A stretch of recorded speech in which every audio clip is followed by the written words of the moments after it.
La monja no gritó. No lo necesitaba. Su voz baja era suficiente para dominar el salón del convento.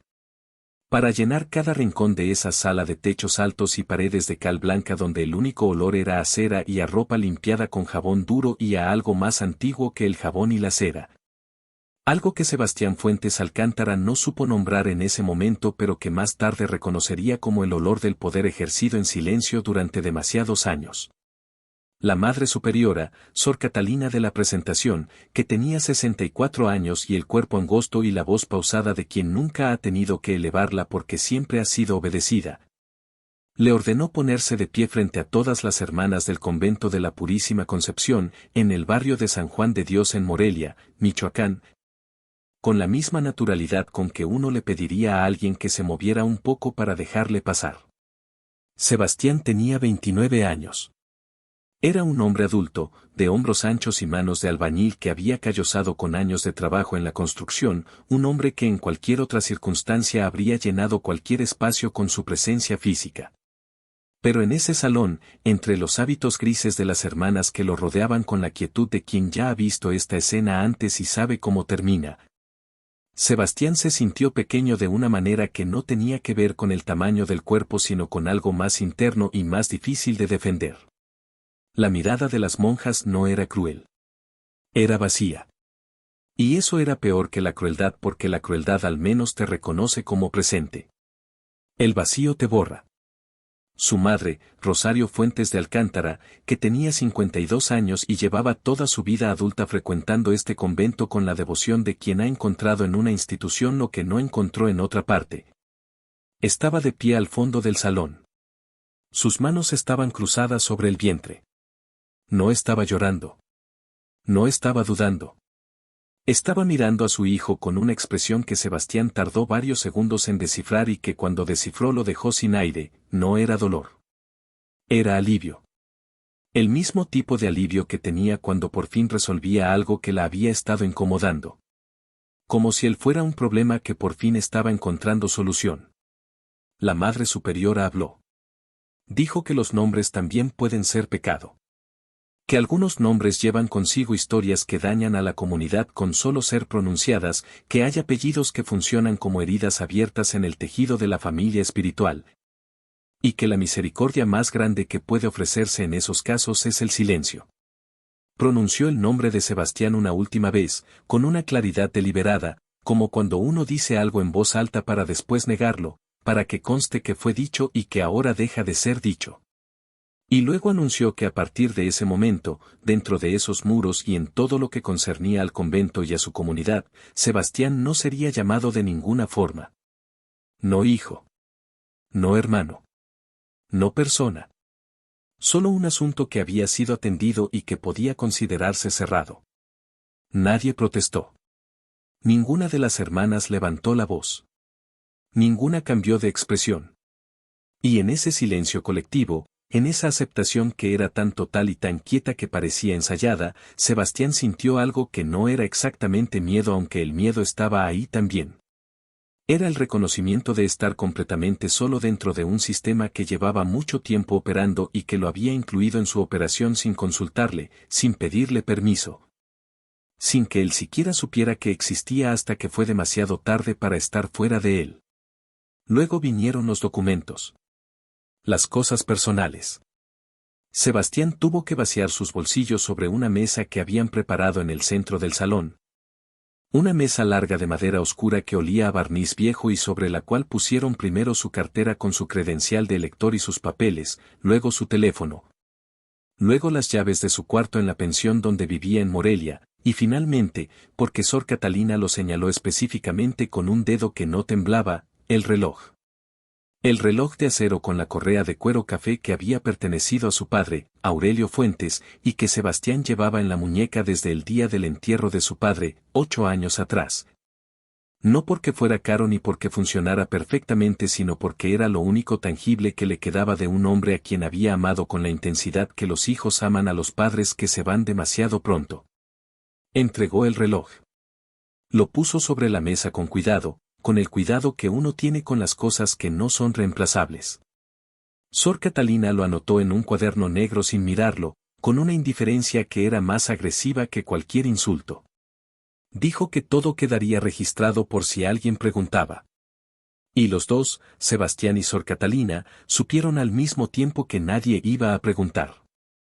No porque no hubiera nadie, sino porque las personas que habrían podido preguntar estaban dentro de ese mismo sistema o eran dependientes de él de maneras que las hacían incapaces de preguntar sin arriesgarse a algo. Cuando Sebastián intentó hablar, dos hermanas se movieron hacia él. No corrieron. Caminaron. Con esa calma de quienes tienen instrucciones claras y no necesitan apresurarse porque saben que el otro no tiene a dónde ir. Lo sujetaron de los brazos, una de cada lado, con una firmeza que no era violencia pero que era algo que la violencia habría entendido como hermano. Lo condujeron por el pasillo lateral del convento. Ese pasillo de mosaicos color terracota y paredes con cuadros de santos que Sebastián había visto muchas veces en visitas a su madre pero que ahora miraba con unos ojos diferentes. Los ojos de quien entiende que conoce un lugar de una manera y está descubriendo que ese lugar es de otra manera completamente.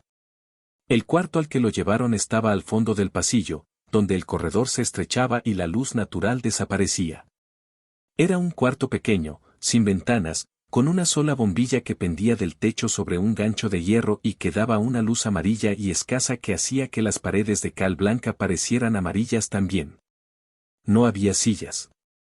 No había nada excepto una estantería de metal a lo largo de la pared del fondo, de esas estanterías de oficina de color gris verdoso, llena de carpetas ordenadas por una lógica que no era obvia desde la puerta pero que existía porque las cosas en esa estantería estaban dispuestas con la precisión de alguien que sabe exactamente lo que tiene y dónde está. Cada cosa y por qué es importante que siga estando ahí. Las dos hermanas cerraron la puerta. Y Sebastián, solo en ese cuarto que olía a papel viejo y a polvo seco y a algo que podría ser el olor que tiene el miedo cuando lleva mucho tiempo guardado en un espacio cerrado, miró la estantería. No porque tuviera nada más que hacer. Porque era lo único que había para mirar. Y porque el instinto de las personas que han crecido observando con atención, que es el instinto de supervivencia de los que no siempre tienen otro tipo de recursos disponibles, le decía que lo que estaba frente a él era importante. Que había una razón para que lo hubieran traído a este cuarto específico con esta estantería específica. Se acercó. Leyó los rótulos de las carpetas. Eran nombres. Apellidos. Fechas. Y entre todos los nombres, en el tercer estante desde arriba, una carpeta más gruesa que las demás con un rótulo que decía fuentes y debajo de ese nombre, en letra más pequeña. Una serie de fechas que comenzaban hace más de 30 años y que la más reciente correspondía al mes anterior. El apellido de su madre. El apellido de su padre. Su propio apellido. La carpeta que llevaba su nombre tenía un historial que comenzaba antes de que él naciera. Y en ese momento, con la bombilla amarilla encima y el olor a papel viejo alrededor y el sonido de las campanas del convento empezando a sonar anunciando la hora de oración, Sebastián Fuentes Alcántara entendió que lo que había ocurrido en ese salón no había sido un castigo por algo que hubiera hecho. Había sido una prevención. Había necesitado borrarlo antes de que él encontrara lo que estaba en esa carpeta. O antes de que lo que estaba en esa carpeta llegara a él de alguna otra manera. La puerta del cuarto se abrió. Su madre Rosario apareció en el umbral. No entró.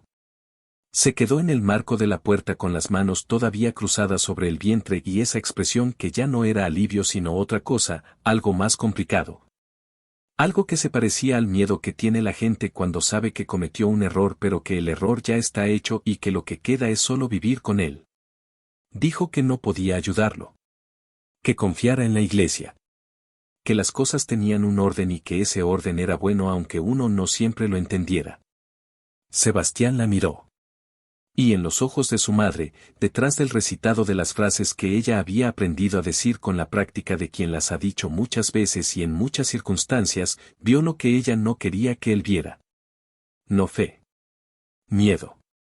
El miedo específico de alguien que lleva mucho tiempo cargando algo que la aplasta y que el día en que ese peso desaparezca va a quedar tan liviana que no sabrá cómo estar de pie. El miedo de que él entendiera demasiado. La campana del convento sonó por segunda vez. Para entender cómo Sebastián Fuentes llegó a ese cuarto sin ventanas en el convento de la Purísima Concepción en Morelia, hay que ir a una mañana de enero de hace 29 años. Cuando todo lo que existe ahora en esa historia era todavía posibilidad, cuando la ciudad de Morelia olía a lluvia reciente y a maíz tostado y a la leña de los braseros de los puestos del mercado Independencia.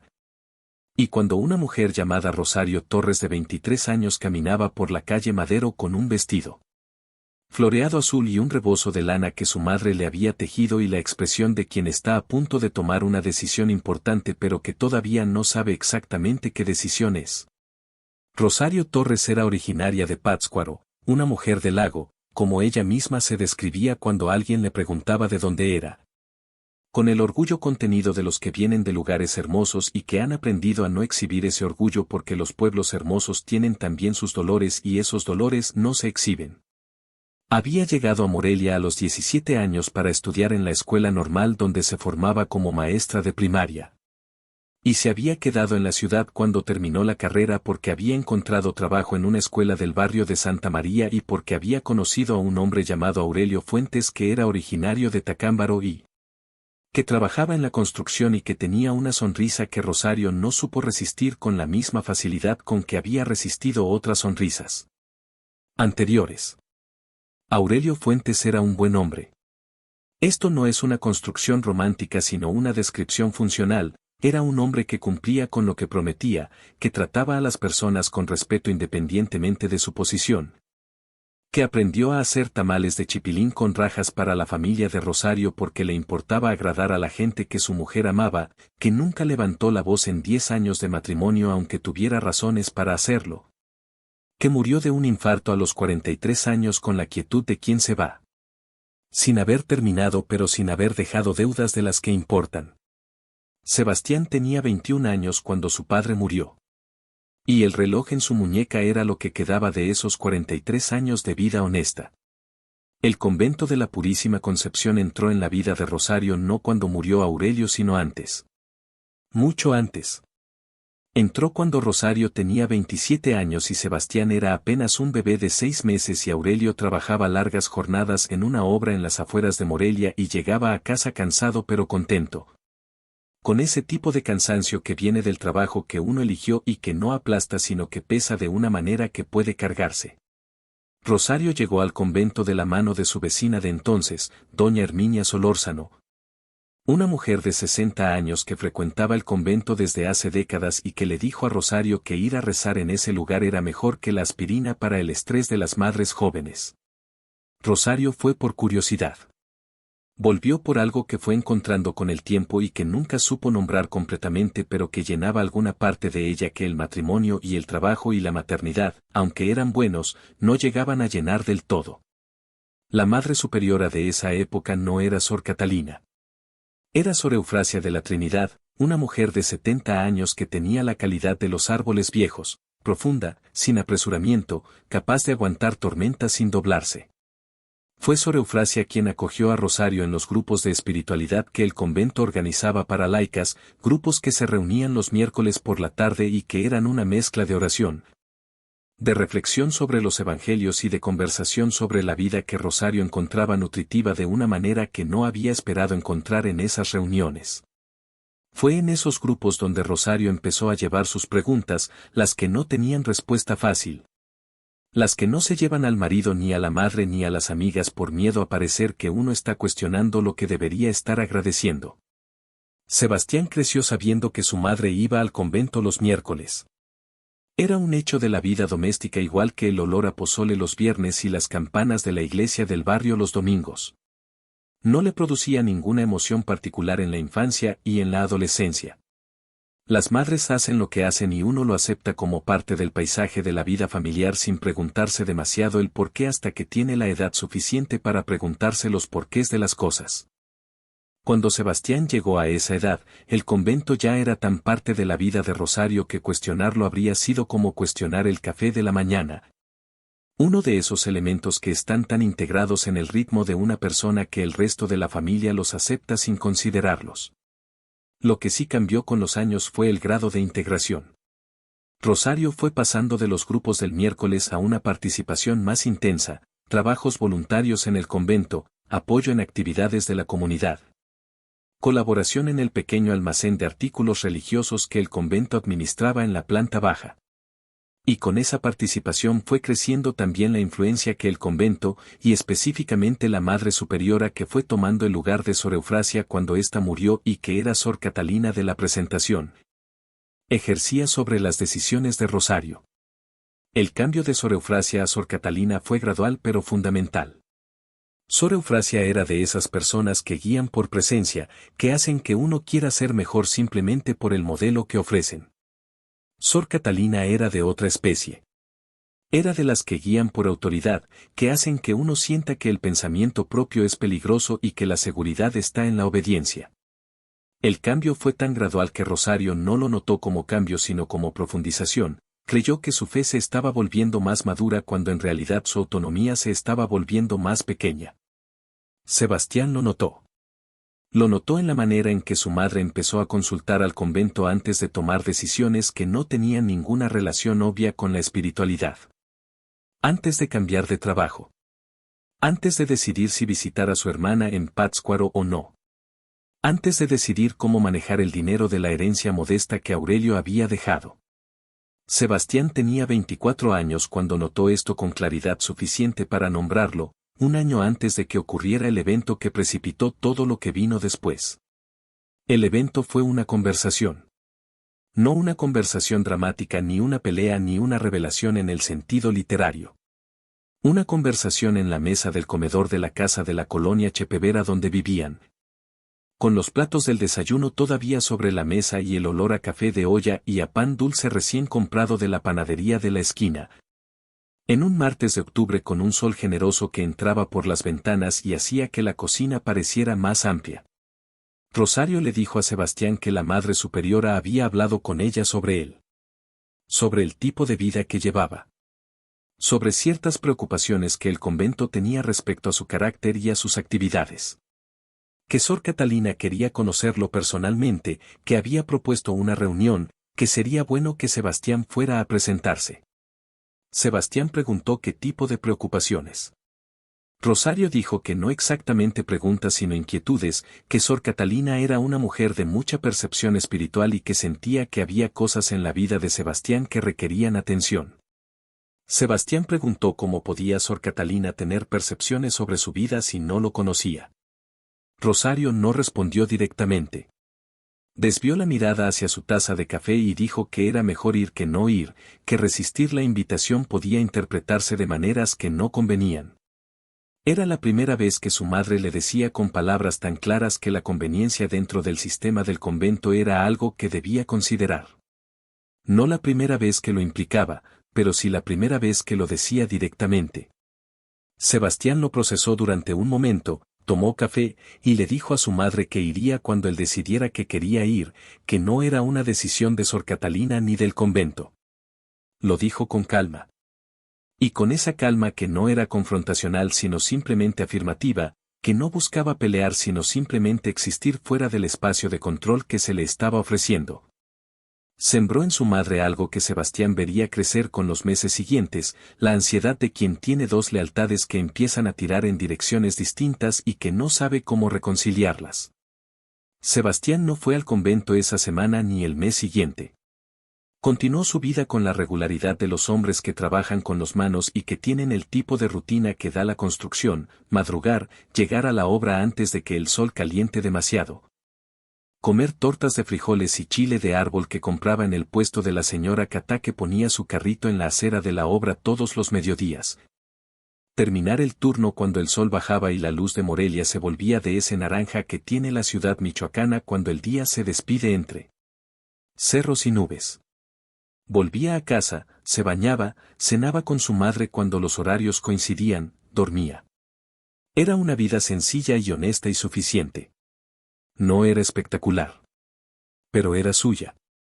Lo que no era suyo era la historia que el convento estaba construyendo sobre él en esas reuniones del miércoles donde Rosario seguía asistiendo y donde Sor Catalina, con la paciencia de quien sabe que los procesos importantes requieren tiempo, Estaba tejiendo una narrativa que Sebastián no veía porque no estaba presente, pero que su madre iba absorbiendo con la absorción de quien recibe confirmaciones de algo que ya sospechaba o que ya temía. La narrativa era esta: Sebastián era un hombre problemático. No en el sentido obvio de la palabra. En el sentido espiritual, que es el más difícil de rebatir porque no requiere evidencia concreta sino percepción. Y la percepción de quien tiene autoridad religiosa es difícil de cuestionar sin parecer que uno está cuestionando a la autoridad misma. Sor Catalina decía que sentía en Sebastián, a través de lo que Rosario contaba sobre él, una resistencia que iba más allá del carácter independiente normal de los hombres jóvenes. Una resistencia que tenía raíces, decía, que venían de algo más antiguo, de algo que estaba en la historia de la familia. Y esta referencia a algo más antiguo en la historia de la familia era clave porque activaba en Rosario una alarma que Sebastián no sabía todavía que existía, pero que Sor Catalina sabía perfectamente cómo activar. El año que siguió fue el de la distancia gradual. No una ruptura ni una pelea grande. Una serie de pequeñas retracciones que en conjunto formaron un espacio entre Sebastián y su madre que ninguno de los dos nombraba pero que ambos sentían. Rosario empezó a llegar más tarde los miércoles. A veces pasaba 2 o 3 días sin que hablaran más allá de lo necesario.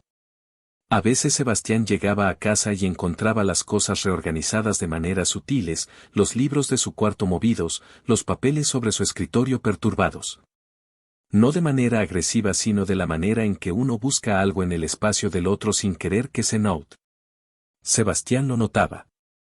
No decía nada. Guardaba la observación con la misma meticulosidad con que su madre guardaba lo que Sor Catalina le decía. El punto de inflexión llegó en la forma de una carta.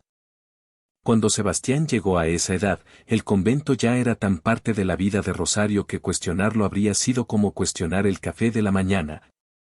Uno de esos elementos que están tan integrados en el ritmo de una persona que el resto de la familia los acepta sin considerarlos. Lo que sí cambió con los años fue el grado de integración. Rosario fue pasando de los grupos del miércoles a una participación más intensa, trabajos voluntarios en el convento, apoyo en actividades de la comunidad. Colaboración en el pequeño almacén de artículos religiosos que el convento administraba en la planta baja. Y con esa participación fue creciendo también la influencia que el convento, y específicamente la Madre Superiora que fue tomando el lugar de Sor Eufrasia cuando ésta murió y que era Sor Catalina de la Presentación, ejercía sobre las decisiones de Rosario. El cambio de Sor Eufrasia a Sor Catalina fue gradual pero fundamental. Sor Eufrasia era de esas personas que guían por presencia, que hacen que uno quiera ser mejor simplemente por el modelo que ofrecen. Sor Catalina era de otra especie. Era de las que guían por autoridad, que hacen que uno sienta que el pensamiento propio es peligroso y que la seguridad está en la obediencia. El cambio fue tan gradual que Rosario no lo notó como cambio sino como profundización, creyó que su fe se estaba volviendo más madura cuando en realidad su autonomía se estaba volviendo más pequeña. Sebastián lo notó. Lo notó en la manera en que su madre empezó a consultar al convento antes de tomar decisiones que no tenían ninguna relación obvia con la espiritualidad. Antes de cambiar de trabajo. Antes de decidir si visitar a su hermana en Pátzcuaro o no. Antes de decidir cómo manejar el dinero de la herencia modesta que Aurelio había dejado. Sebastián tenía 24 años cuando notó esto con claridad suficiente para nombrarlo, un año antes de que ocurriera el evento que precipitó todo lo que vino después. El evento fue una conversación. No una conversación dramática ni una pelea ni una revelación en el sentido literario. Una conversación en la mesa del comedor de la casa de la colonia Chepevera donde vivían. Con los platos del desayuno todavía sobre la mesa y el olor a café de olla y a pan dulce recién comprado de la panadería de la esquina. En un martes de octubre con un sol generoso que entraba por las ventanas y hacía que la cocina pareciera más amplia. Rosario le dijo a Sebastián que la Madre Superiora había hablado con ella sobre él. Sobre el tipo de vida que llevaba. Sobre ciertas preocupaciones que el convento tenía respecto a su carácter y a sus actividades. Que Sor Catalina quería conocerlo personalmente, que había propuesto una reunión, que sería bueno que Sebastián fuera a presentarse. Sebastián preguntó qué tipo de preocupaciones. Rosario dijo que no exactamente preguntas sino inquietudes, que Sor Catalina era una mujer de mucha percepción espiritual y que sentía que había cosas en la vida de Sebastián que requerían atención. Sebastián preguntó cómo podía Sor Catalina tener percepciones sobre su vida si no lo conocía. Rosario no respondió directamente. Desvió la mirada hacia su taza de café y dijo que era mejor ir que no ir, que resistir la invitación podía interpretarse de maneras que no convenían. Era la primera vez que su madre le decía con palabras tan claras que la conveniencia dentro del sistema del convento era algo que debía considerar. No la primera vez que lo implicaba, pero sí la primera vez que lo decía directamente. Sebastián lo procesó durante un momento, tomó café, y le dijo a su madre que iría cuando él decidiera que quería ir, que no era una decisión de Sor Catalina ni del convento. Lo dijo con calma. Y con esa calma que no era confrontacional sino simplemente afirmativa, que no buscaba pelear sino simplemente existir fuera del espacio de control que se le estaba ofreciendo. Sembró en su madre algo que Sebastián vería crecer con los meses siguientes, la ansiedad de quien tiene dos lealtades que empiezan a tirar en direcciones distintas y que no sabe cómo reconciliarlas. Sebastián no fue al convento esa semana ni el mes siguiente. Continuó su vida con la regularidad de los hombres que trabajan con las manos y que tienen el tipo de rutina que da la construcción, madrugar, llegar a la obra antes de que el sol caliente demasiado. Comer tortas de frijoles y chile de árbol que compraba en el puesto de la señora Catá que ponía su carrito en la acera de la obra todos los mediodías. Terminar el turno cuando el sol bajaba y la luz de Morelia se volvía de ese naranja que tiene la ciudad michoacana cuando el día se despide entre cerros y nubes. Volvía a casa, se bañaba, cenaba con su madre cuando los horarios coincidían, dormía. Era una vida sencilla y honesta y suficiente. No era espectacular. Pero era suya. Lo que no era suyo era la historia que el convento estaba construyendo sobre él en esas reuniones del miércoles donde Rosario seguía asistiendo y donde Sor Catalina, con la paciencia de quien sabe que los procesos importantes requieren tiempo, estaba tejiendo una narrativa que Sebastián no veía porque no estaba presente pero que su madre iba absorbiendo con la absorción de quien recibe confirmaciones de algo que ya sospechaba o que ya temía. La narrativa era esta: Sebastián era un hombre problemático. No en el sentido obvio de la palabra. En el sentido espiritual, que es el más difícil de rebatir porque no requiere evidencia concreta sino percepción. Y la percepción de quien tiene autoridad religiosa es difícil de cuestionar sin parecer que uno está cuestionando a la autoridad misma. Sor Catalina decía que sentía en Sebastián, a través de lo que Rosario contaba sobre él, una resistencia que iba más allá del carácter independiente normal de los hombres jóvenes. Una resistencia que tenía raíces, decía, que venían de algo más antiguo, de algo que estaba en la historia de la familia. Y esta referencia a algo más antiguo en la historia de la familia era clave porque activaba en Rosario una alarma que Sebastián no sabía todavía que existía pero que Sor Catalina sabía perfectamente cómo activar. El año que siguió fue el de la distancia gradual. No una ruptura ni una pelea grande. Una serie de pequeñas retracciones que en conjunto formaron un espacio entre Sebastián y su madre que ninguno de los dos nombraba pero que ambos sentían. Rosario empezó a llegar más tarde los miércoles. A veces pasaba 2 o 3 días sin que hablaran más allá de lo necesario. A veces Sebastián llegaba a casa y encontraba las cosas reorganizadas de maneras sutiles, los libros de su cuarto movidos, los papeles sobre su escritorio perturbados. No de manera agresiva sino de la manera en que uno busca algo en el espacio del otro sin querer que se note. Sebastián lo notaba. No decía nada. Guardaba la observación con la misma meticulosidad con que su madre guardaba lo que Sor Catalina le decía. El punto de inflexión llegó en la forma de una carta.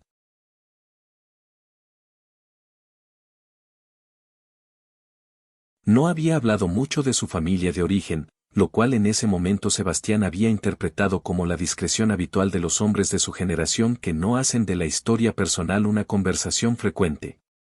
Ahora se preguntaba si había algo más en ese silencio.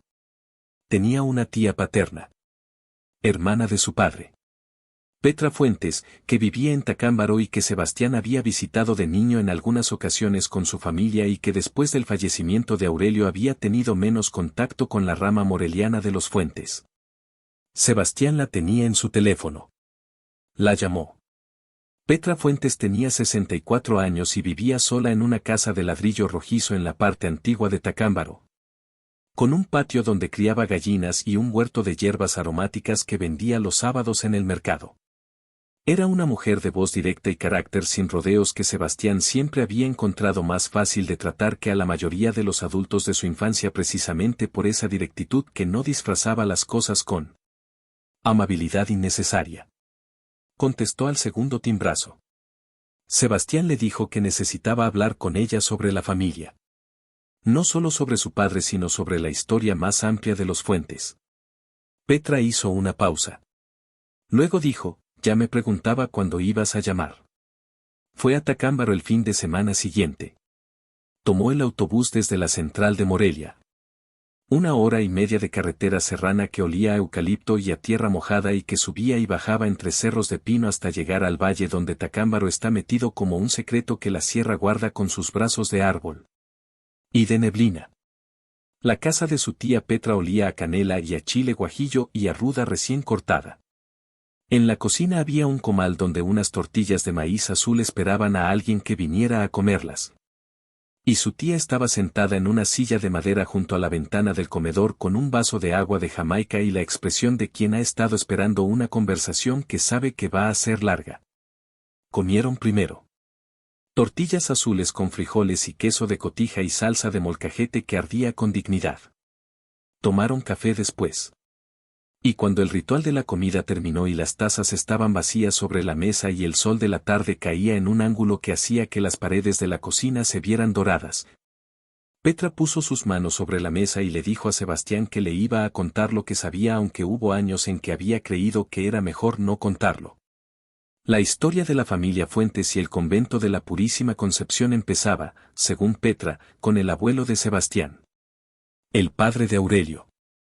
Un hombre llamado Feliciano Fuentes que había vivido en Morelia y que había tenido una vida que en la superficie parecía la de cualquier hombre de su época y su clase pero que tenía, según lo que Petra había podido reconstruir a través de los años con fragmentos de conversaciones que escuchó y que no siempre entendió completamente, una historia debajo de esa superficie que involucraba al convento de la Purísima Concepción y a la Madre Superiora de esa época, la predecesora de Sor Eufrasia, una mujer de quien Petra solo conocía el nombre, Sor Angélica. Feliciano Fuentes había sido en su momento una persona de cierta influencia en Morelia, no de la clase de influencia que viene del dinero sino de la que viene del conocimiento y de la capacidad de hacer conexiones. Era contador y hacía los libros de varias empresas medianas de la ciudad y de algunas instituciones, entre ellas, durante varios años, el convento de la Purísima Concepción. Como contador del convento tuvo acceso a los registros financieros de la institución. Y lo que encontró en esos registros, según lo que Petra había podido reconstruir, era información que Sor Angélica y el convento nunca habían querido que saliera. No era robo en el sentido ordinario. Era algo más elaborado, un sistema de donaciones dirigidas que no llegaban completamente a los destinos que los donantes creían que estaban financiando. Con una diferencia que se acumulaba en cuentas que beneficiaban a personas conectadas al convento de maneras que no eran transparentes. No era una cantidad enorme en términos absolutos. Pero era sistemática y sostenida y llevaba años ocurriendo antes de que Feliciano la descubriera. Feliciano había confrontado a Sor Angélica con lo que encontró. No ante las autoridades ni de manera pública. Directamente, en una reunión privada, con los libros sobre la mesa. Eso fue su error, según la interpretación de Petra, creyó que la directitud era suficiente, que bastaba con que el error fuera señalado para que se corrigiera. No entendió que Sor Angélica no era el tipo de persona que corrige los errores cuando son señalados sino el tipo que elimina al señalador. Lo que ocurrió después fue gradual pero efectivo. Feliciano fue despedido como contador del convento con un argumento tan vago que era imposible de refutar. Luego empezaron a llegar rumores sobre él a las otras empresas donde trabajaba, rumores sobre su confiabilidad, sobre su manejo de las cuentas. El tipo de rumores que un contador no puede sobrevivir fácilmente en una ciudad de tamaño medio donde la reputación se mueve con la velocidad del chisme en los mercados. Las empresas fueron cancelando los contratos una por una. En menos de 2 años Feliciano Fuentes había perdido todos sus clientes en Morelia y había tenido que irse a Tacámbaro, a la casa de su hermana. A empezar de cero en una ciudad más pequeña donde la reputación manchada en Morelia no llegaba con la misma velocidad. Murió en Tacámbaro 5 años después de irse de Morelia. Murió sin haber podido recuperar lo que había perdido ni haber podido probar lo que había encontrado porque los libros del convento habían sido reformateados desde que él salió y la versión nueva era irreprochable. El padre de Sebastián, Aurelio, había crecido oyendo esta historia en los silencios de la familia, en la manera en que su propio padre hablaba del pasado. Con esa comprensión de quien ha aprendido que ciertas cosas no se dicen en voz alta. Aurelio había llevado eso consigo a Morelia cuando fue a trabajar, esa conciencia de que en algún lugar de esa ciudad había una institución que le debía algo a su familia. Pero sin la documentación ni los recursos para hacer algo con esa conciencia. Y cuando Rosario empezó a frecuentar el convento, Aurelio había sentido algo al respecto pero no había sabido qué decir porque nombrar esa incomodidad habría requerido abrir una historia que él mismo no tenía completamente clara. Sebastián escuchó todo esto con la atención de quien está poniendo juntas piezas de un rompecabezas que siempre tuvo frente a él pero nunca había sabido cómo armar. Cuando su tía Petra terminó de hablar había un silencio en la cocina de Tacámbaro que era del tipo que se hace después de que algo importante ha sido dicho y que el aire alrededor necesita tiempo para acomodarse. Le preguntó a Petra si había alguna documentación. Si quedaba algo de los papeles de su abuelo. Petra se levantó de la mesa. Fue al cuarto trasero, el que usaba como almacén, y volvió con una caja de cartón viejo atada con un mecate de istle. La puso sobre la mesa con la precisión de quien sabe lo que haya dentro pero que lo ha guardado tanto tiempo que el acto de sacarlo requiere cierta ceremonia. Dentro de la caja había papeles. Cartas. Algunos documentos. Y un cuaderno de contabilidad viejo, de esos de pasta dura color negro. Con columnas de números en una letra pequeña y apretada que Sebastián reconoció como la letra de su abuelo porque la había visto en una tarjeta que Feliciano había enviado a su hijo Aurelio el año en que nació Sebastián y que Rosario guardaba en el cajón del tocador como una de esas cosas que se guardan sin tener claro por qué pero que uno no puede tirar. El cuaderno tenía anotaciones al margen de las columnas de números. No eran parte del registro contable formal sino notas paralelas. El tipo de notas que un contador hace cuando está viendo algo que no cuadra y que quiere registrar pero que no puede registrar en los libros oficiales porque los libros oficiales son los que están siendo manipulados. Las anotaciones eran crípticas, abreviadas, en un código que era el código personal de Feliciano y que tardó tiempo en descifrar pero que tenía una lógica interna una vez que uno encontraba la clave. La clave estaba en las iniciales. Feliciano usaba iniciales para las personas involucradas. Sebastián identificó algunas con relativa facilidad porque coincidían con nombres que conocía de la historia. Pero había otras iniciales que no reconoció y que lo llevaron a hacer preguntas adicionales a su tía Petra. Preguntas que Petra respondió a veces completamente y a veces con el tipo de vacilación de quien sabe algo pero no está seguro de cuánto conviene decirlo. Una de esas iniciales era RT. Y aparecía en las anotaciones de los últimos meses antes de que Feliciano dejara el convento. Asociada a pagos que según las notas no correspondían a ningún concepto legítimo del presupuesto del convento pero que según las notas habían sido autorizados por Sor Angélica personalmente. RT. Le preguntó a Petra si sabía quién era RT. Petra tardó en responder. Luego dijo que había una familia Torres que había estado involucrada con el convento en esa época. Una familia de Pátzcuaro. Torres. El apellido de soltera de su madre. Sebastián puso el cuaderno sobre la mesa. Lo miró durante un momento. Luego levantó la vista hacia su tía Petra que lo miraba con la expresión de quien ya sabía a dónde iba a llegar esto y que no encontraba manera de suavizar el aterrizaje. Rosario Torres. RT. No era su madre. Era demasiado joven para ser la persona de ese cuaderno que tenía décadas. Pero podría ser alguien de la misma familia.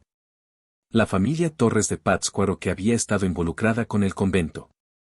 La familia de Pátzcuaro que había producido a Rosario Torres, que llegó a Morelia a los 17 años y que empezó a frecuentar el convento de la Purísima Concepción con una devoción que fue creciendo con los años. No era casualidad.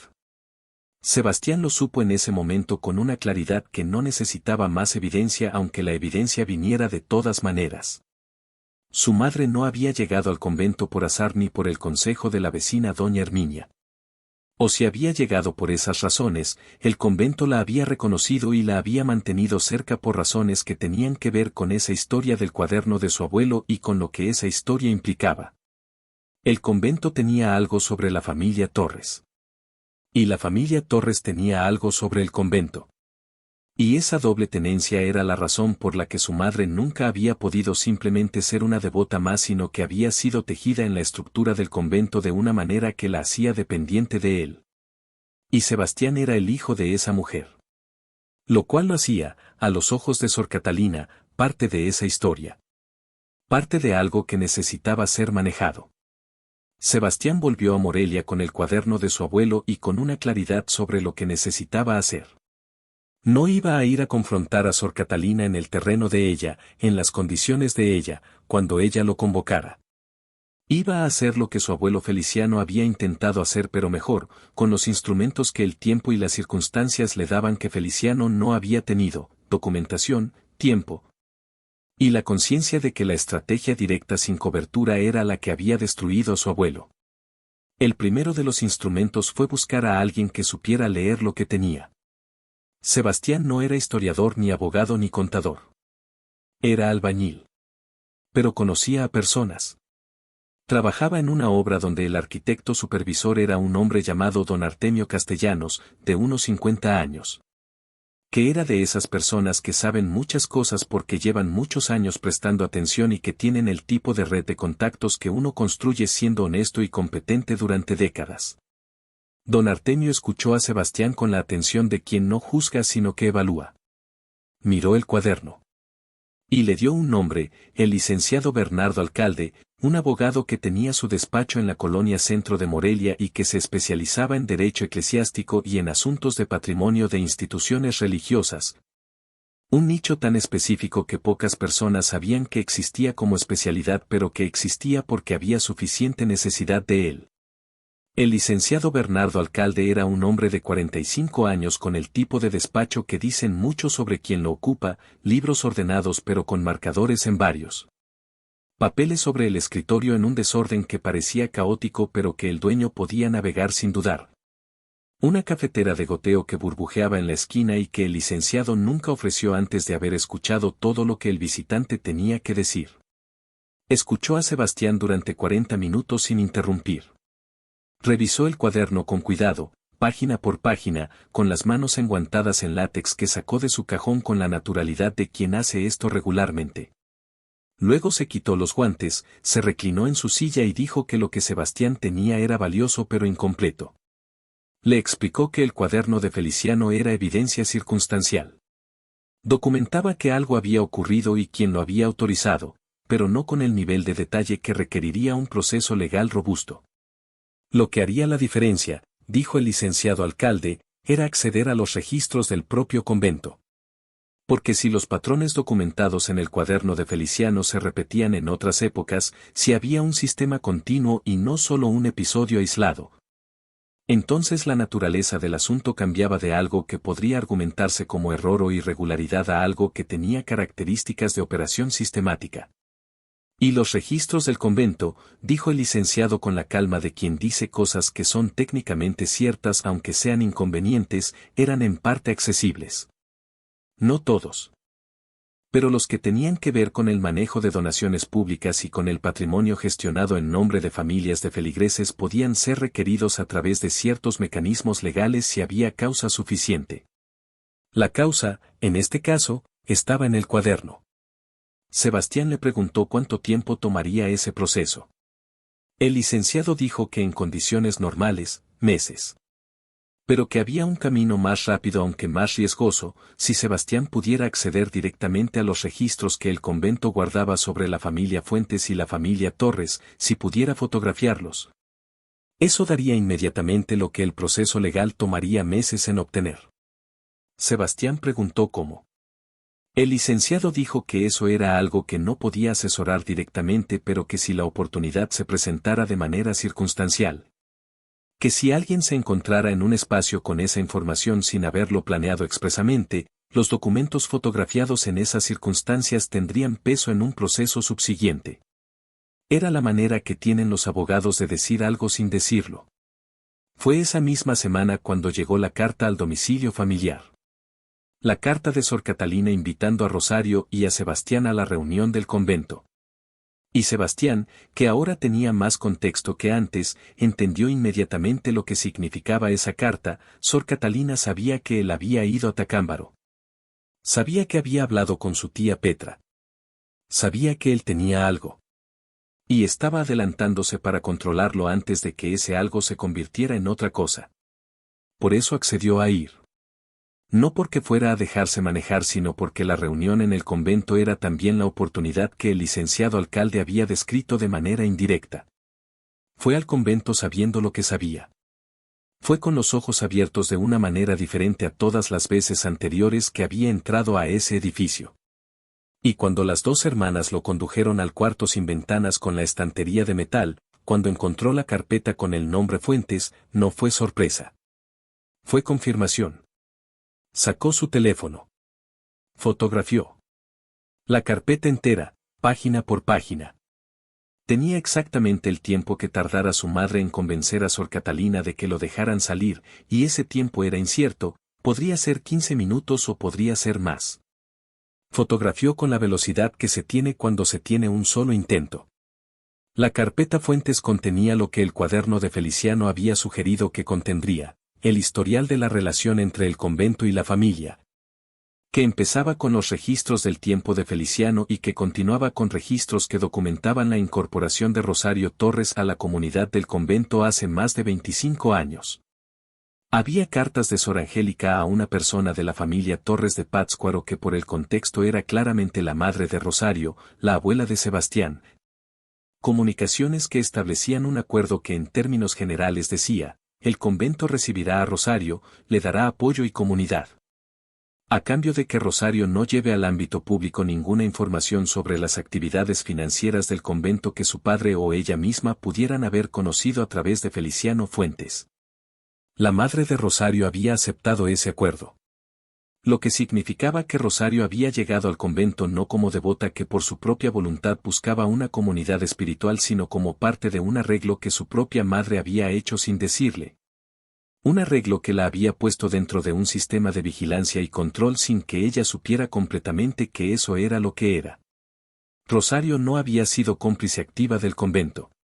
Había sido también, en su manera, una víctima de él. Solo que una víctima que con los años había internalizado tan completamente los valores del sistema que ya no era posible distinguir dónde terminaba el condicionamiento y dónde empezaba la convicción propia. También había en la carpeta los registros de la época reciente, los que Sor Catalina había construido en los años en que Sebastián había empezado a hacerse visible como alguien que preguntaba. Notas de las conversaciones con Rosario. Evaluaciones del riesgo que Sebastián representaba. Y el plan que Sor Catalina había diseñado para manejarlo, el plan del ritual de anulación en el salón del convento, descrito con una claridad que habría sido admirable en otro contexto. Se usaría la devoción de Rosario para obtener su cooperación. Se convocaría a la comunidad para dar peso colectivo al acto. Se eliminaría la credibilidad de Sebastián públicamente antes de que pudiera usar lo que pudiera haber encontrado. Y se lo dejaría en el cuarto de los archivos el tiempo suficiente para que se sintiera atrapado, pero no tanto como para que pudiera tomar las fotografías que en ese momento ya estaba tomando. Habían subestimado la velocidad de un hombre que sabe lo que busca. Sebastián terminó de fotografiar la carpeta justo cuando escuchó pasos en el pasillo. Guardó el teléfono. Cerró la carpeta y la devolvió a la estantería exactamente donde estaba. Cuando la puerta del cuarto se abrió, encontró a Sor Catalina en el umbral con una expresión que no podía descifrar completamente y a su madre detrás de ella con los ojos que Sebastián había visto antes. Esos ojos que tenían miedo de que él entendiera demasiado. Sor Catalina lo miró durante un momento largo. Luego dijo que podía salir. Sebastián salió del cuarto. Pasó junto a su madre en el pasillo sin detenerse.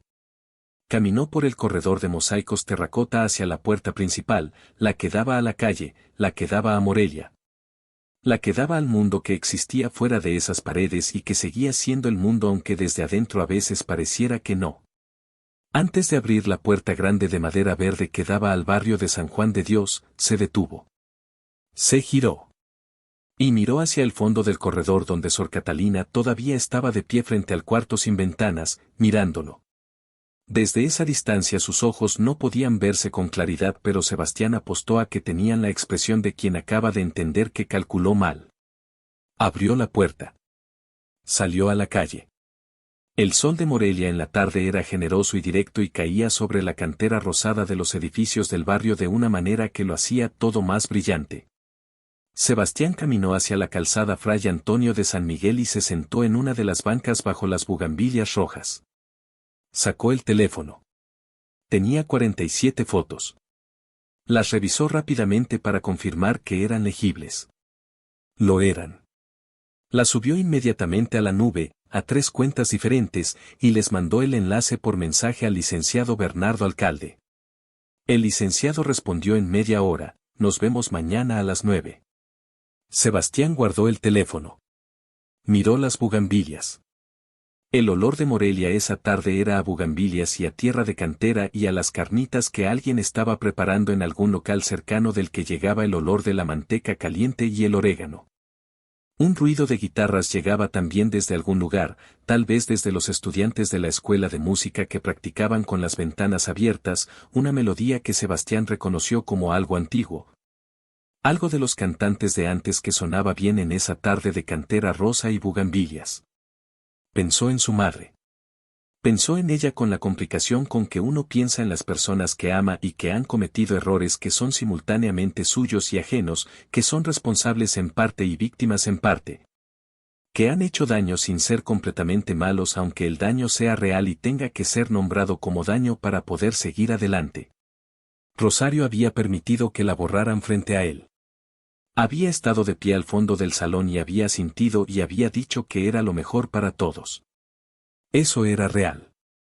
Eso le dolía de una manera que el conocimiento de su propia historia de condicionamiento y de control no disminuía completamente porque el dolor no funciona con las lógicas de la comprensión racional. Pero también era real que Rosario había sido puesta en ese convento por su propia madre sin saber completamente en qué la estaban poniendo. Que había crecido dentro de un sistema de lealtades invertidas sin las herramientas para verlo desde afuera. Que el miedo que había visto en sus ojos esa tarde no era el miedo de una persona malvada sino el miedo de alguien que lleva mucho tiempo cargando algo demasiado pesado y que ya no sabe qué sería de ella si ese peso desapareciera. Entender eso no cambiaba lo que había pasado. Pero cambiaba lo que podía pasar después. Los días que siguieron al ritual y al cuarto sin ventanas fueron los más activos de la vida de Sebastián en términos de movimientos simultáneos. El licenciado Bernardo Alcalde comenzó el proceso legal con los documentos fotografiados como base para solicitar formalmente los registros del convento a través de los mecanismos que existían. Era un proceso que iba a tomar tiempo, como todos los procesos, pero que tenía la solidez de quien ya tiene la evidencia y solo está construyendo el camino formal para usarla. Sebastián fue también a visitar a una organización de Morelia que trabajaba con familias afectadas por abuso institucional. Una organización pequeña con oficinas en un edificio del centro histórico que olía a papel y a café siempre recién hecho. Donde trabajaba una mujer de unos 40 años llamada Lidia Montoya que tenía la energía de quien lleva décadas haciendo trabajo que importa y que ha aprendido a no necesitar que sea reconocido para seguir haciéndolo. Lidia escuchó la historia de Sebastián con una atención que era a la vez profesional y humana, haciendo notas sin que eso la distrajera de lo que él decía. Y al final le dijo que lo que describía tenía características que ella había visto en otros contextos, el uso de la estructura espiritual para mantener el control sobre personas que tenían información comprometedora.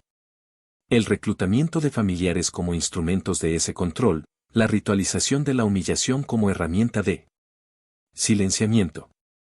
Le preguntó si había más personas afectadas que él supiera. Sebastián dijo que en la carpeta del convento había otros apellidos, que la estantería del cuarto tenía muchas carpetas, que él no había podido fotografiar todo.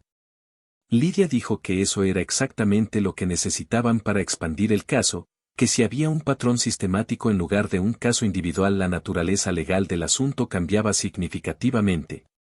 La periodista llegó después.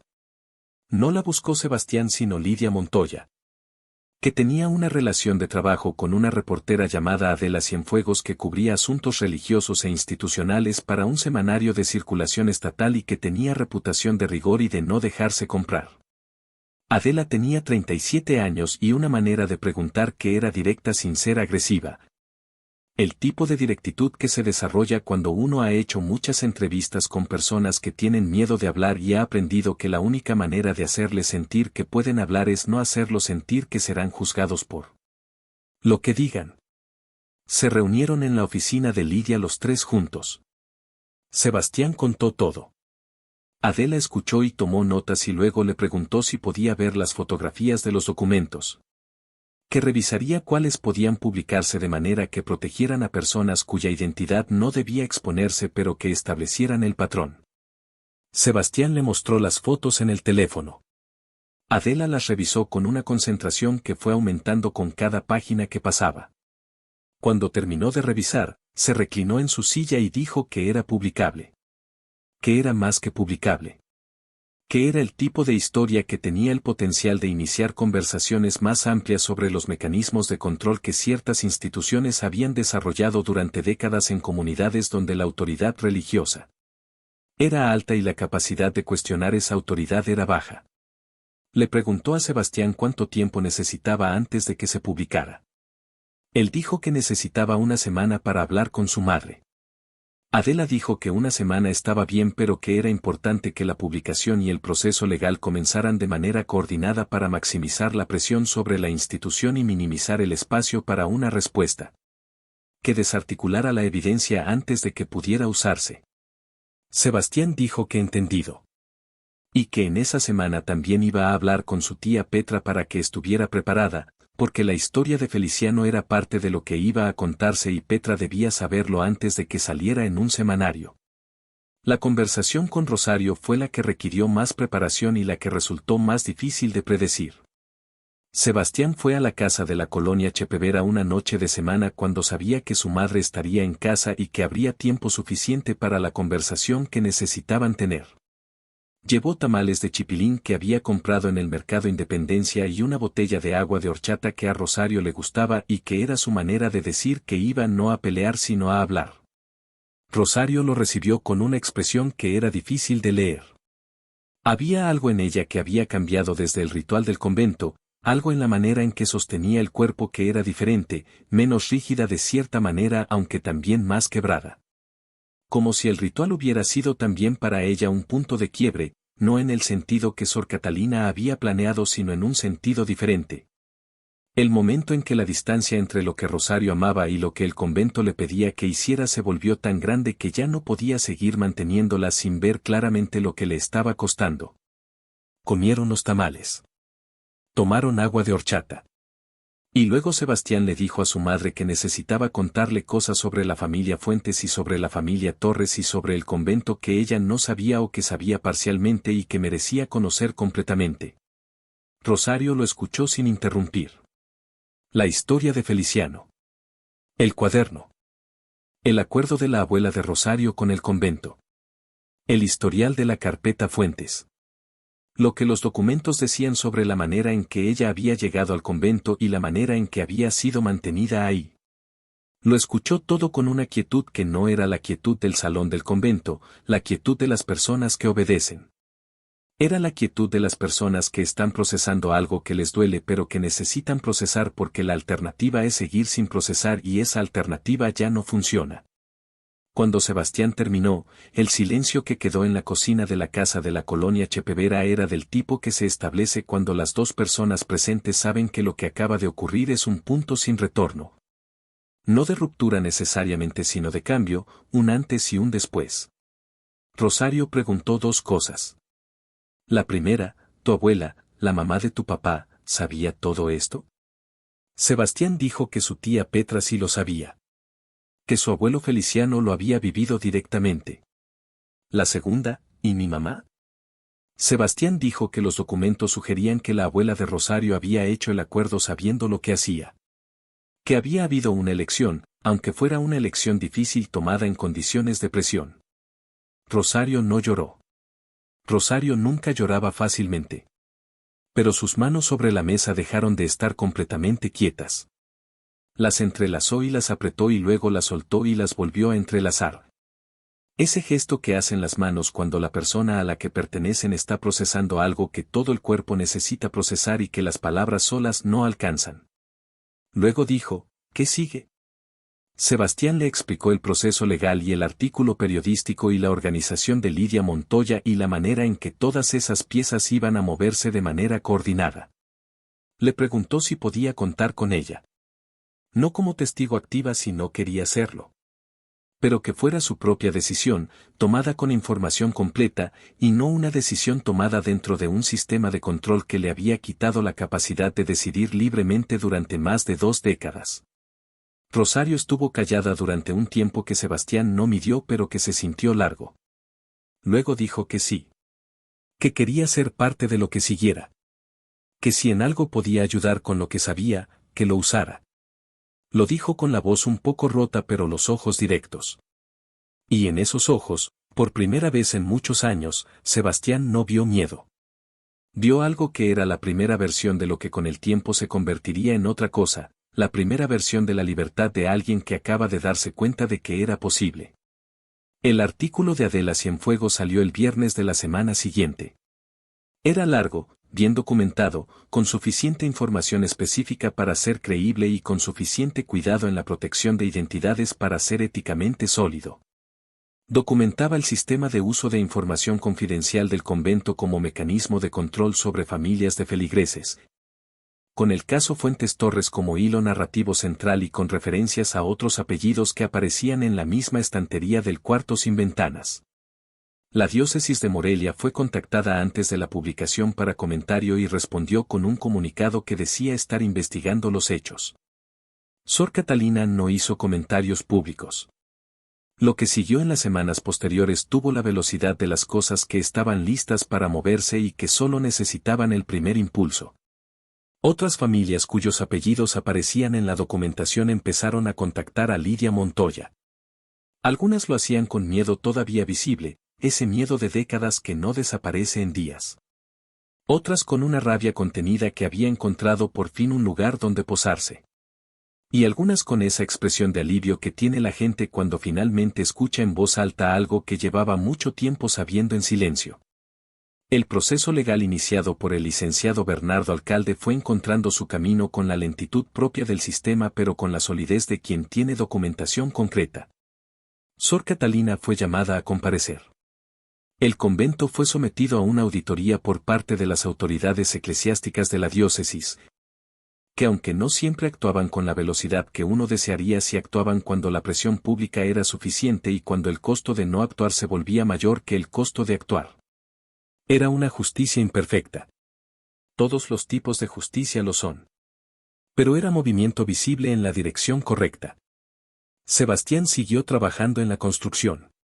No porque no tuviera opciones sino porque era su trabajo y lo hacía bien y había en él algo honesto que le gustaba, la manera en que las cosas que uno construye con las manos permanecen. Como un muro levantado correctamente puede durar generaciones, como hay una satisfacción específica en saber que algo que uno hizo con su cuerpo va a estar parado cuando uno ya no esté. Fue a Pátzcuaro con su madre 2 meses después del artículo. Fueron en autobús, como cuando Rosario era joven y viajaba al lago a ver a su familia. Con la carretera de la sierra que olía a eucalipto y a tierra mojada y que bajaba hasta el lago que en las mañanas tenía esa neblina blanca sobre el agua que hace que Pátzcuaro parezca un lugar donde el tiempo funciona diferente. Fueron a visitar la tumba de la abuela de Rosario en el panteón del pueblo. Una tumba sencilla de cemento con una placa de mármol y una maceta de barro con flores artificiales que alguien había puesto y que resistían bien el sol y la lluvia. Rosario estuvo frente a la tumba durante un tiempo largo sin decir nada. Luego dijo, en voz baja, que no la perdonaba pero que entendía. Que entender no era lo mismo que perdonar, pero que era lo que tenía por ahora. Que tal vez con el tiempo tuviera más. Sebastián estuvo a su lado sin decir nada porque era el tipo de momento que no requiere palabras sino solo presencia. Después fueron al mercado de Pátzcuaro donde compraron uchepos de elote y atole de guayaba y se sentaron en una banca de la plaza principal que miraba hacia la basílica y el lago que se veía al fondo entre los cerros. Rosario comió sus uchepos con el silencio de quien está haciendo dos cosas al mismo tiempo, comer y pensar, estar en el presente y estar en el pasado que acaba de visitar. Sebastián comió los suyos mirando el lago que tenía esa calidad del agua quieta que es engañosa porque debajo siempre hay movimiento, corrientes que no se ven desde arriba pero que están ahí organizando todo desde adentro. La relación entre Sebastián y su madre fue reconstruyéndose con la lentitud de las cosas que se construyen bien, sin prisa pero sin pausa. Poniendo una piedra sobre otra y verificando que cada piedra esté bien puesta antes de poner la siguiente. No fue lineal. Hubo semanas buenas y semanas donde la distancia volvía a hacerse presente porque la distancia tiene memoria propia y a veces regresa sin que nadie la invite. Pero hubo también momentos de recuperación genuina, momentos de café de olla compartido en la cocina de la colonia Chepevera donde el olor y el calor de la bebida eran constantes aunque todo lo demás estuviera cambiando. Donde Rosario decía cosas que Sebastián no le había escuchado antes, cosas sobre su propio miedo y sobre lo que había necesitado creer para sobrevivir dentro de un sistema que la tenía atrapada. Cosas que eran dolorosas de decir pero que una vez dichas hacían el aire entre ellos más limpio. El reloj de su padre volvió a la muñeca de Sebastián. No de manera inmediata, el convento tardó semanas en devolver las cosas confiscadas en el ritual, y cuando las devolvió fue a través del licenciado alcalde en el contexto del proceso legal, con un inventario que Sor Catalina había firmado y que en la ironía perfecta del destino era ahora evidencia adicional de que la confiscación había ocurrido y de que había sido parte del ritual de humillación documentado en el artículo de Adela Cienfuegos. El día que Sebastián puso el reloj en su muñeca en el despacho del licenciado alcalde, mientras el abogado revisaba el inventario y hacía sus notas, Sebastián lo miró durante un momento. El reloj era el mismo. Tenía el mismo peso en la muñeca, la misma correa de cuero café un poco gastada en los bordes. La misma forma del cristal que era ligeramente convexo de la manera en que los relojes viejos son convexos porque cuando se hicieron todavía no había aprendido uno a aplanarlos perfectamente. Pero algo en llevarlo esa tarde era diferente a como había sido antes del ritual. No el reloj. Lo que Sebastián sabía ahora sobre la historia que ese reloj representaba, la historia de Feliciano y de Aurelio y de todas las generaciones de silencios que habían llegado hasta él. Esa historia ya no era solo silencio. Había sido dicha. Había sido documentada. Había sido publicada. Estaba en un proceso legal. Y estaba en la memoria de todas las familias que habían contactado a Lidia Montoya después del artículo de Adela. Familias que también habían llevado sus propios silencios durante años y que ahora tenían un espacio donde ponerlos que no fuera el aislamiento privado de quien carga algo solo. Un reloj mide el tiempo. Su padre lo había llevado en la muñeca durante 21 años hasta que no pudo más. Sebastián lo había llevado 8 años más. Y lo que el reloj medía ahora no era solo el tiempo que pasaba sino el que ya había pasado, el que no podía recuperarse pero que tampoco necesitaba seguir siendo peso. Podía ser lo que debería haber sido desde el principio, historia. La historia de una familia que había sido presionada al silencio y que había encontrado la manera de hablar. El tiempo tiene esa doble naturaleza que a veces olvidamos, es lo que se pierde y es también lo que nos da. Nos da la distancia para ver lo que de cerca no se puede ver. Nos da la acumulación de pequeñas decisiones que de pronto forman un patrón que uno puede nombrar. Nos da, en los mejores casos, la oportunidad de hacer lo que las generaciones anteriores no pudieron hacer porque no tenían los instrumentos o el momento o el permiso que a veces se necesita para actuar. Feliciano Fuentes había encontrado lo que había encontrado y lo había guardado en un cuaderno porque era lo que podía hacer. Aurelio Fuentes había llevado la conciencia de esa historia en silencio porque era lo que podía llevar. Rosario Torres había vivido dentro de un sistema de control sin saber completamente que eso era lo que era. Y Sebastián Fuentes Alcántara había llegado al cuarto sin ventanas con las fotografías en el teléfono porque tenía todo lo que ellos no habían tenido al mismo tiempo. No era mérito suyo exclusivamente. Era el resultado de todo lo que los demás habían hecho con lo que tenían, el cuaderno guardado, la historia contada por fragmentos, el apellido que Petra Fuentes mantuvo vivo en Tacámbaro. El miedo de Rosario que al final se dio paso a algo más grande que el miedo. Las historias de las familias no tienen un solo protagonista. Tienen generaciones de personas que van pasando la antorcha, a veces de manera consciente y a veces sin saberlo. A veces con valentía y a veces con la valentía menor pero igualmente real de simplemente no destruir lo que existe para que alguien más lo encuentre cuando llegue el momento. Morelia en la tarde era Morelia, las campanas de la catedral marcando la hora con esa puntualidad que tienen las campanas de las ciudades viejas. El olor a carnitas de la Mercado Independencia que llegaba en el viento hasta los andadores del centro, los estudiantes de la Universidad Michoacana caminando por las calles con sus mochilas y sus conversaciones. La cantera rosa de los edificios que cambia de tono con la luz y que en la tarde se vuelve casi naranja, ese naranja específico de Morelia. Que es el color del tiempo pasando sobre las piedras de un lugar que lleva siglos siendo lo que es.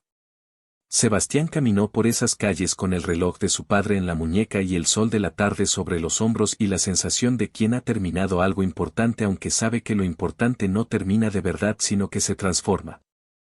Que lo que era peso se vuelve memoria y lo que era secreto se vuelve historia y lo que era miedo se vuelve, con suficiente tiempo y suficiente trabajo, algo que se parece a la libertad. En la colonia Chepevera, en la cocina de azulejos de la casa familiar, Rosario Fuentes preparaba café de olla con canela y piloncillo. El olor llegaba hasta la calle cuando uno pasaba por la ventana abierta porque era el tipo de olor que no se contiene, que sale y busca a las personas que lo necesitan. Era el mismo olor de toda la vida. Y sin embargo ya era diferente. Porque el olor del café no cambia pero las personas que lo hacen sí cambian, y el mismo café preparado con las mismas manos tiene un sabor diferente cuando esas manos ya no cargan el mismo peso. En algún lugar de Tacámbaro, Petra Fuentes se sentaba en su silla junto a la ventana del comedor con su vaso de agua de Jamaica y miraba el patio donde sus gallinas hacían el ruido tranquilo de las gallinas que no tienen prisa porque nunca han tenido prisa. Y en ese patio con ese ruido de gallinas y el olor de las hierbas aromáticas que ella vendía los sábados en el mercado, el tiempo también era diferente. Más liviano. Menos cargado con lo que durante décadas había tenido que cargar sin poder decirlo. Hay cosas que se guardan porque es lo que se puede hacer en el momento. Y hay cosas que se cuentan cuando llega quien puede recibirlas. Y hay veces en que la historia entera de una familia gira alrededor de ese momento. El momento en que alguien tiene la edad y los instrumentos y la oportunidad y la voluntad de ir al cuarto sin ventanas y fotografiar lo que está guardado ahí. De sacarlo a la luz. De darle el nombre que siempre tuvo pero que nadie se había atrevido a pronunciar en voz alta. Si esta historia te llegó a algún lugar que reconoces, si sentiste en ella algo de lo que uno carga en silencio y que a veces necesita que alguien más lo diga para poder seguir adelante, suscríbete a Historias para Distraerte. Aquí todos los días hay una historia esperándote, una historia de las que duelen un poco pero que también sanan, de las que te hacen sentir que el mundo es complicado pero que no estás solo en esa complicación. Activa la campanita para que no te pierdas ninguna. Gracias por escuchar. Nos vemos mañana.